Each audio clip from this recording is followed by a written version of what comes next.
Ladies and gentlemen, welcome to our today's debate on the prospect of peace in the South Caucasus region. My name is Anna Żamejć and I'm a freelance journalist. I've been following and researching the Nagorno-Karabakh conflict for a couple of years, and it's my pleasure today to moderate the debate. I have distinguished guests with me, and I believe we'll have a fascinating discussion. So let me first introduce Thomas de Waal, who is a senior fellow with Carnegie Europe, specializing in Eastern Europe and the Caucasus region. He's also the author of a famous book on the First Karabakh War, Black Garden, and explaining the history of the conflict. We have with us also Richard Giragosian, director of the Regional Studies Center think tank. He's based in Yerevan, though he has spent quite a few years in the United States, I believe. And last but not least, we have Zaur Gasimov with us, who is a senior research fellow at the Russian History Department at the University of Bonn. And Zaur is originally from Azerbaijan.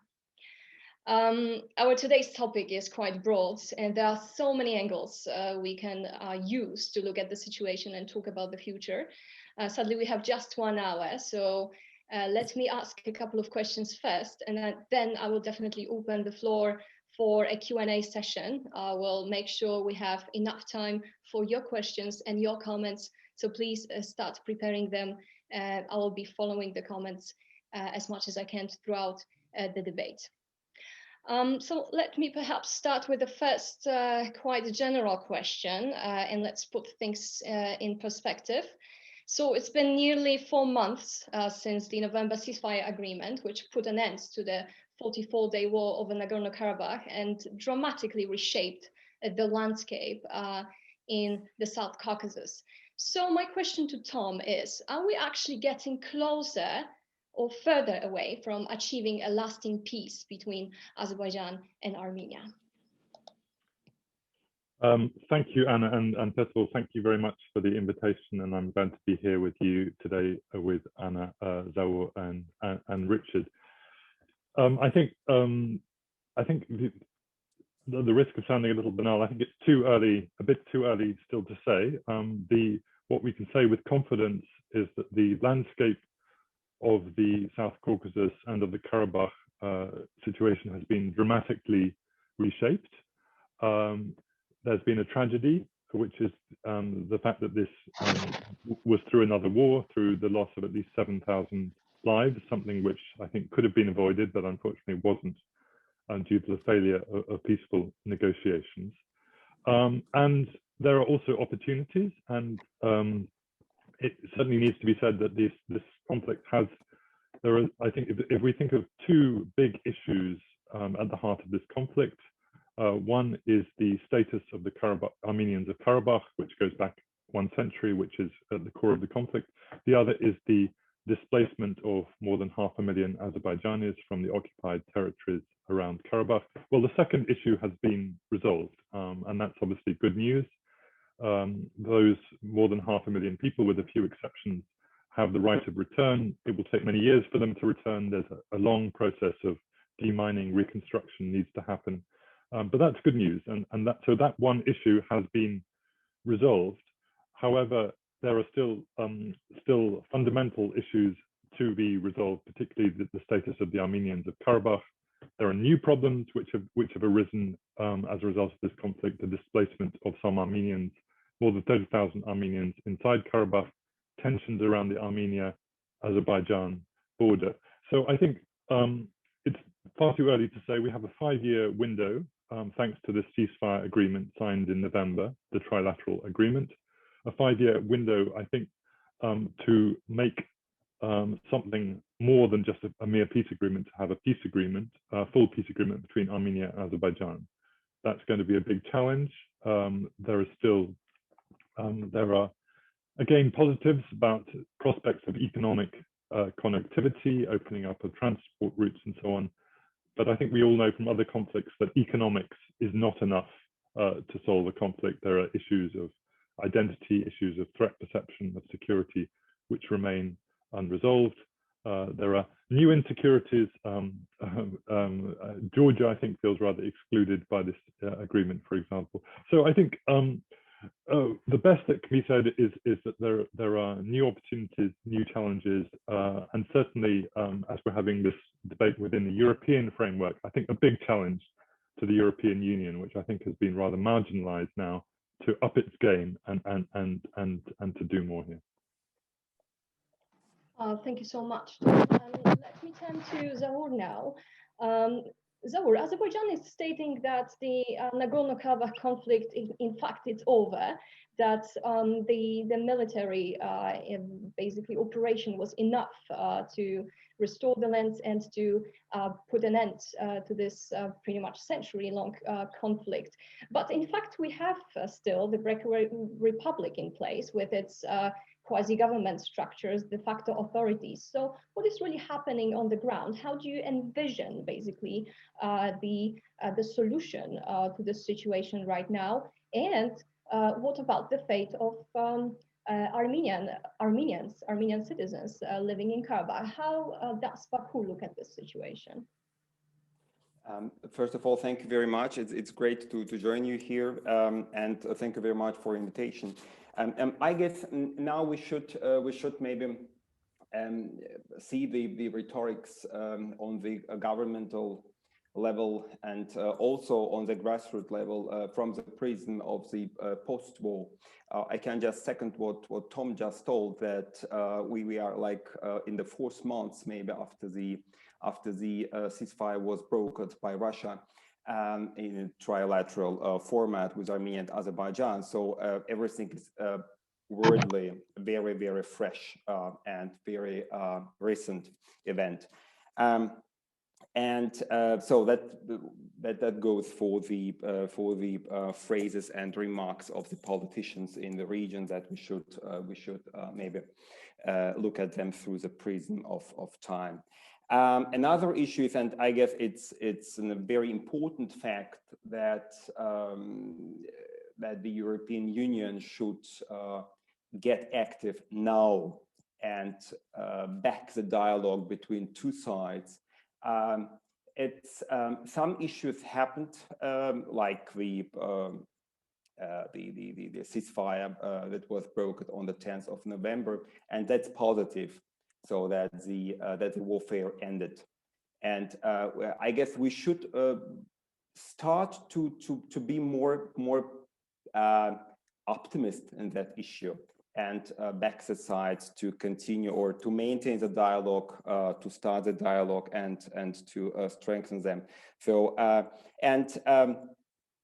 mean, all these issues you have touched, the destiny of the refugees on the both sides, the dialogue between the communities in Karabakh and around it, the relations between Baku and Yerevan, and the issue of very simple communication on the grassroots in the region itself, like in that really troubled geography, that are the topics which are in a very embryo phase, so to say, of their evolution. It's very early now to say something definite on that. And by the way, additionally, I mean, we are all touched by pandemic. All these months were not the months of the very intensive travels in the region and so on. So what we can do, we can read social media and newspapers and get in touch with the region through that. And but that would be on my side now to your question. Thank you so much, Zaur. And Richard, could you update us on the political situation in Armenia? Definitely, Yerevan has been going through quite a deep political crisis. What will happen to the peace agreement, or to the declaration, to the ceasefire agreement, if basically Pashinyan gets voted out of power or gets overthrown? What are the prospects? What could be the consequences of the snap elections that so many people now are talking about in Armenia? Well, it's a very good question, Anna. First of all, it's important to note the political crisis in Armenia was pre-existing. It was simmering for months prior to the war. The unexpected defeat in the war, however, only exacerbated the underlying stalemate in and polarization of society. Having said that, there was no alternative for Armenia but to accept the Russian-imposed agreement. Neither the opposition nor the government would be able to walk away from the Russian-imposed agreement at this point, mainly because it saved lives and it salvaged what remained of Nagorno-Karabakh. But in the political context, there's a deeper, broader problem. It's a lingering state of war. And there are two underlying drivers that have not yet stabilized the post-war situation. The first is the urgency of the return of all prisoners of war and civilian hostages from Azerbaijani captivity. This only keeps the emotion alive and provokes a lingering state of war. Second is, beyond the urgency of a prisoner return, is the imperative for returning to diplomatic negotiations. And in this context, the political is part of the broader underlying uncertainty, insecurity of a very tenuous and tense post-war situation. Richard, and if I may ask actually a follow-up question on that, there's been a lot of speculation and rumors in Armenia recently, and actually similarly in Azerbaijan, that another war can break out sometime, perhaps next April in the spring. What is basically your take on that? We've just seen large military exercises that were conducted by both Armenia and Azerbaijan. Is that a sign for something coming up? Well, it does demonstrate the fragility, the insecurity of the post-war situation. Militarily, however, there's less likelihood of any renewed hostilities. And part of the reason here is the deployment unilaterally of the Russian peacekeepers. The real threat, however, the risk of renewed fighting, of instability, is over the medium to long term. And this is where the unilateral deployment of Russia's peacekeepers without mission or mandate are not necessarily going to be part of the solution. They may become part of the problem. Having said that, my criticism of both sides, of all sides to this conflict, is too many missed opportunities. The absence of statesmanship in the past, too many diplomatic opportunities that were discarded by maximalist positions. My criticism of Armenia, however, is Armenia remains dangerously in a state of denial, failing to adapt and adopt a new diplomatic strategy. Hence, these military exercises by both Azerbaijan and Armenia are demonstrations of the past, not looking to the future. And in other words, whether defense reform, diplomatic strategy, these are core challenges and outstanding responsibilities for the Armenian government. Having said that, I'm especially worried about two precedents from where we are now, two dangerous precedents from the outcome of the war. First, in many ways, is the danger of legitimizing the use of force to resolve essentially political conflicts. This is a dangerous precedent for Crimea, Ukraine, and other conflict areas. Second, this was very much a victory of stronger authoritarian states, Azerbaijan with Turkish backing against the infant democracy of Armenia and Nagorno-Karabakh. And in terms of a wave of authoritarianism, this raises broader concerns well beyond the risk of renewed fighting. Thank you. Thank you, Richard. We'll definitely come back to some of the points you've raised, and specifically the topic of Russia. But let me turn to Tom now, who I believe is back with us online. There were you were disconnected for a bit. Tom, Zaur has basically mentioned that it's important for the European Union to be more involved in the peace negotiations. How basically do you see it right now? Because it seems like Western powers have been increasingly sidelined during and after the last war. Do you see any place for basically the Minsk group to play a significant and relevant role in this conflict, be it through the representation of France or in general for the European Union? Right.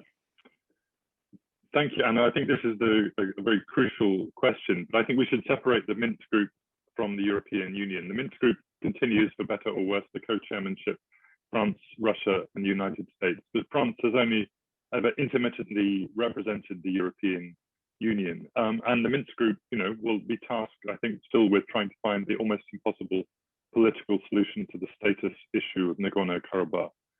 As for the EU, I think it's a more complex picture. The EU has never really been an actor in this conflict. The EU was not a political player in the 1990s when it began. It was never really allowed in. And there are good objective reasons why the EU's kind of multilateral approach was never welcomed either in Baku, Yerevan, or indeed in Moscow as the main mediator. So there are objective reasons why the EU has never had a kind of foothold in the mediation. Having said that, I would also fault the EU for not including a kind of peace strategy within the Eastern Partnership. The Eastern Partnership, to my mind, has always been too technocratic, too focused on bilateral relations with governments, and whether they be in Baku, Tbilisi, or Yerevan, and lacked this bigger picture about the need to resolve the conflict. There is an EUSR, as we know, Toivo Klar, currently doing a very good job in that position, but he's always, I think, a rather middle member of the EU hierarchy when it comes to the South Caucasus.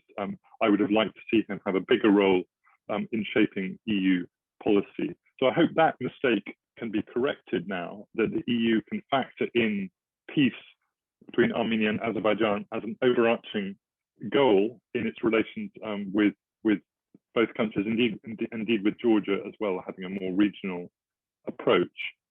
Clearly, and this brings me to what the EU can do. It's a long discussion, so I'd have to be rather brief, but I think clearly what we're seeing is not the kind of liberal multilateral peace that was envisaged in the 1990s with the OSCE. We're seeing a much more regional condominium approach with Russia in the lead, a rather narrow focus on economic connectivity, not much about justice or human rights.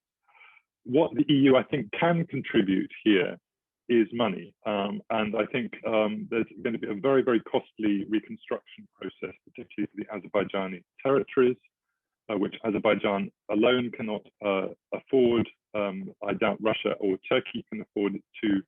So that can really only come, I think, with IFIs, with international money. I think the EU can be a big player in that.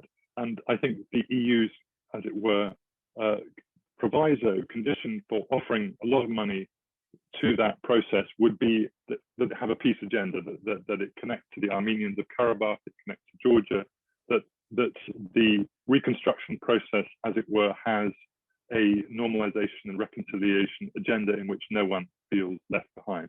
I think if the EU can make that kind of offer and has serious international money behind it, then I think it can be a useful player. So are you basically saying that basically economic engagement and more opportunities for trade, for investment in the region should come first? Well, I think it should be high up the agenda. Clearly, as someone who works with civil society, Track 2 initiatives, wants to see reconciliation, I clearly would like to see that pursued as well. But let's be clear, the peace constituencies in these countries are quite small. There have been Track 2 efforts over the years.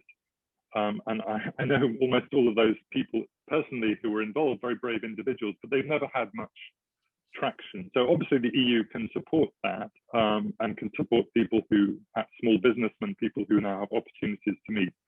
But I think the biggest impact that the EU can make in the medium term is by an economic commitment, and that hopefully the politics and the civil society initiatives can follow in the wake of that. I see. Thank you, Tom. Zaur, please tell us a little bit now about how Russian so-called peacekeeping forces are being perceived right now in Azerbaijan. I'm wondering whether, from the perspective of time, Azerbaijan is not regretting the decision to let in nearly 2,000 Russian soldiers on its soil. Wasn't it a price too hefty, so to speak, to pay for restoration of parts of Azerbaijan's territories? Thank you, Anna, for your question. First of all, it's very funny. You call the peacekeepers so-called. I would call them peacekeepers. So they are peacekeepers, Russian peacekeepers in the region. It was Russia who brokered the ceasefire, as I've told. And I guess it's a good invitation for all of us, particularly for those also in Central Europe, maybe to rethink our own attitudes towards Russia with regard to the situation in the Caucasus now, because the personal attitude to the political situation in Russia should not harm the attitude and the possibility to understand the situation in the Caucasus now. And I guess what the European Union can do at the moment, European Union is really very challenged with many aspects, and the strategies are not the best in the field of vaccination and many other fields. But let's hope that in the field of the Caucasus initiative, maybe European Union would act better. What would be very important is to maintain and support the dialogue between Yerevan and Baku, and one can do it through the own past, looking at the own reconciliation process between Poland and Germany, between France and Germany. One could support the exchange programs, one could support the translation works, one could organize. By the way, now during the pandemic, it's also not as difficult to do via internet. But after the pandemic, one could organize all of that on the neutral territory in Georgia, but also in the region. One could think about the foundation of the common university, maybe Armenian Azerbaijani University somewhere, or at least a commission of historians, commission of intellectuals. One could think about the Sayat Nova Academy or whatever. So mobilize everything what was positive on mutual contacts during the Soviet past between Armenians and Azerbaijans, and there were something. So there were a lot of mixed marriages, and there were bilingual dictionaries and so on and so on. There is an abundant amount of literature on that. So one should support with all strengths and possibilities, with all potential, the dialogue, and not to mock about the situation that happened now with regard to Russia. I mean, we have the trilateral format at the moment. It's Russia is dominant in the region. It is the case, but it should not be the problem now. So we cannot look at it and criticize Russia for that, what the European Union failed to do on his or on her own all the decades. And actually, I would start also with a critique on the activities in the 30 years on the previous time to the September 27 of the last year. And I guess now is a very good chance for the European Union to activate, to get active in the field, and to support both sides on a bilateral level, on a trilateral level, on the regional level, supra-regional level, and just to boost all the grassroots movements, all the civil society organizations, there are many on the Armenian side and on the Azerbaijani side, that they come together. One could support the common internet pages of them. Otherwise, activities. You should imagine that both in Armenia and in Azerbaijan, there is a generation which was raised in the post-Soviet time without no contacts which had or could have their parents in the Soviet period, and plus traumatized during the first Karabakh war in the early 90s, and now again. So we should really mobilize all of our European experience, and we have an experience in that field of the post-war reconciliation process. And I guess in this field, the Europeans can contribute on a scale on which is really extraordinary. So, and I guess I think now on the Polish-German context or on the French-German context. Thank you so much, Zaur. I completely agree with you. And I think there is all of our speakers agree with you that the EU should be more involved and we should see more peace building and engagement between civil society. The question is whether actually both governments will be willing to support that. But let me get back very briefly to the issue of Russian peacekeepers. Aren't you afraid that basically Russian peacekeepers are going a bit beyond their mandate, which is not even defined actually, so we don't even know what is the mandate. But they are, for example, right now it's the Russian soldiers who control entry of foreigners to Nagorno-Karabakh.